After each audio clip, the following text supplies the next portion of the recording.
Hanadi Abu Zahra turns on the tap in her kitchen and is elated to see water flowing. Water became symbolic of the challenges that had to be overcome for the brand new city Rawabi to open its doors to its residents.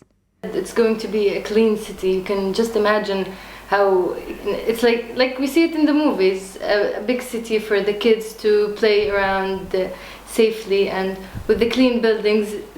Like he said about the tanks, when you go in any different city and you just look outside the window, you see these tanks and streets and you don't see things that match. Rawabi, the grandiose plan of Bashar al-Masri, a chemical engineer turned real estate and business developer, is located 5.6 miles north of Ramallah and 15 miles north of Jerusalem. Rawabians, now the living reality to the holographic model al-Masri has shown over 3,000 influential dignitaries since it broke ground in 2008. I always saw the city in my mind build up, vibrant with people, and today I see it exactly like I saw it many years ago. On a grand entry road, you are met by swaying Rawabi, Palestinian, and Qatari flags, heralding a new city of neatly chiseled gold, gray, and white stones of varying sizes. The town center marks the spine, surrounded by residential buildings, a mosque, 3 schools, and a medical center, all under construction. Several months ago, al-Masri told the media line that the entire project was in jeopardy due to political setbacks, including lack of Israeli approval for a water pipeline. The first obstacle in the project many years ago was the road issue.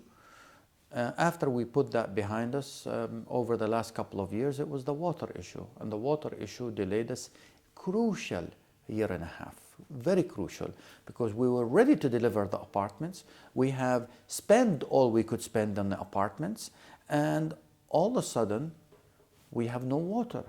We were promised the water. The delayed payments coming to us, at least $100 million that was delayed coming to us, and so something had to give. Delays affected the construction of the commercial center, the hub of business and trade. Are you concerned about the sustainability? This is our main concern right now. After we resolved the political related issues, our main concern is how to create jobs at Rawabi. We already have 600-700 out of the 1,500 we want.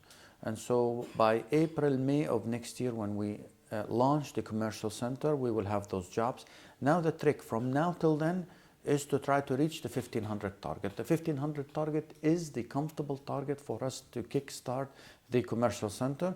We are trying to attract technology companies, IT, outsourcing. We have a wealth of human resources in Palestine. Another casualty of the political game was the delay in the schools being completed for this year, while fixation was on water issues. Bassem Abu Zahra opens the door to his beautiful new but empty apartment. He tells the media line they are excited but not moving yet because the schools will not be ready until next year. Our schools are not ready. That is one of the things that unfortunately had to give in because of lack of funds and because of lack of resources for us to focus on the schools as we were focusing on the water issues. Right now, we operate a free shuttle for the residents to go to their schools, and it seems to be working okay.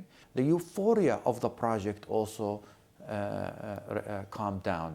We no longer have 10 buyers to every apartment. We no longer are choosy of who buys and doesn't buy or where we target. Now we want as many people to come back and buy. However, I'm not so worried by we do have plans, and by mid next year, we'll get that euphoria back. You showed me a barren hilltop several years ago, never dreaming that it would come to this day. You pointed to the penthouse you were going to live in. Are you there? For my penthouse, I'm not there. I'm 6-7 months behind.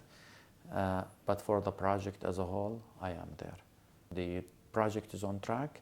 We are happy. And we just keep pushing forward. And I think, again, within 6 months, it's time to think of Rawabi too.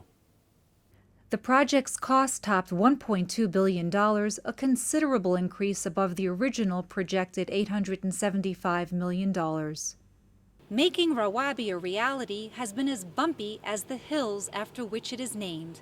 But for these families moving in, they're hoping for a better future, one many said couldn't happen. From Rawabi, this is Felice Friedson reporting for the Media Line.